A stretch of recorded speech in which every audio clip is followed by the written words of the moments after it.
आपका dictation start होगा कुछ सेकंड के बाद। स्टार्ट।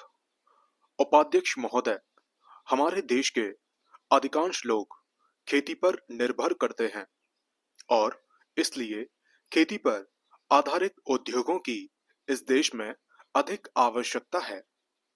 देश से बेरोजगारी को खत्म करने के लिए, कृषि उत्पादन को बढ़ाने के लिए कृषि पर आधारित उद्योगों की स्थापना का इस देश में बड़ा भारी महत्व है और उसे इस बजट में अधिक से अधिक प्रोत्साहन दिया जाना चाहिए।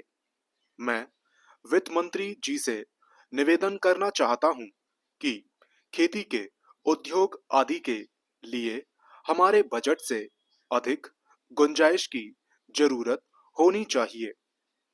इससे हमारे देश के बेरोजगारों और किसानों को काफी लाभ होगा और हमारे कृषि उत्पादन में भी उन्नति होगी तथा इसके साथ ही साथ हमारे किसान भाइयों को भी रोजगार मिलेगा।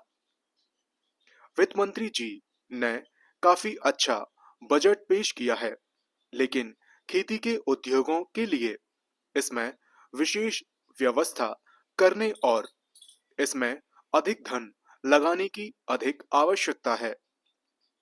इस योजना में हमारी प्रधानमंत्री द्वारा जो 20 सूत्री कार्यक्रम इस देश में चालू किया गया है, उससे हमारे गरीब और पिछड़े वर्ग के लोगों का काफी हित हो सकता है।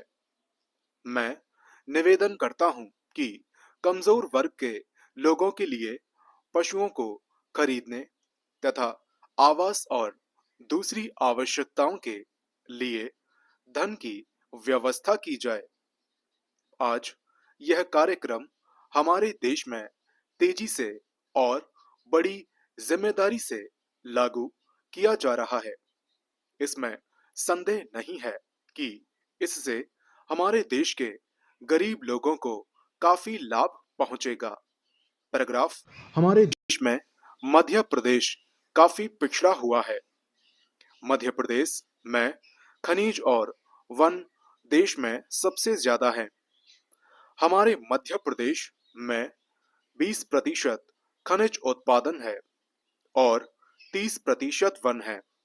मैं वित्त मंत्री जी से निवेदन करना चाहता हूं कि हमारे प्रदेश में इस तरह के उद्योगों और कार्यों के लिए अधिक से अधिक धन की आवश्यकता की जाए। एक दृष्टि से मध्य प्रदेश देश में सबसे आगे है, लेकिन फिर भी यह अन्य राज्यों की तुलना में पिछड़ा हुआ है।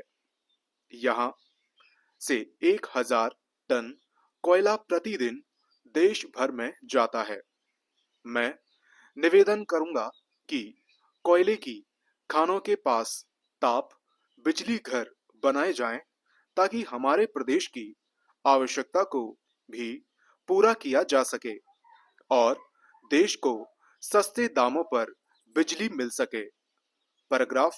महोदय, सिंचाई के लिए भी हमारे प्रदेश को अधिक धन दिया जाना चाहिए।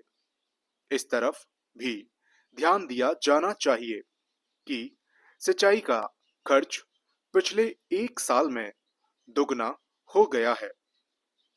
इसका कारण चाहे योजना में कमी हो, चाहे प्रशासनिक व्यवस्था में कमी हो, इसके कारणों का पता लगाकर आवश्यक उपाय किए जाने चाहिए। मैं निवेदन करना चाहता हूं कि वित्त मंत्री राज्यों के मंत्रियों से विचार विमर्श करके इस व्यवस्था में सुधार लाने की कोशिश करें।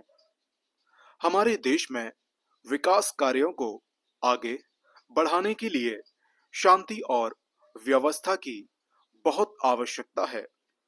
इससे देश की आत्मनिर्भरता बढ़ेगी। देश के विकास के लिए आज कई पंचवर्षीय योजनाएं सामने आई हैं, किंतु सभी में कोई ना कोई खामी रही है। सरकार को पंचवर्षीय योजनाओं को सफलीभूत करने हेतु कठोर से कठोर प्रयास करना चाहिए। डिक्टेशन समाप्त।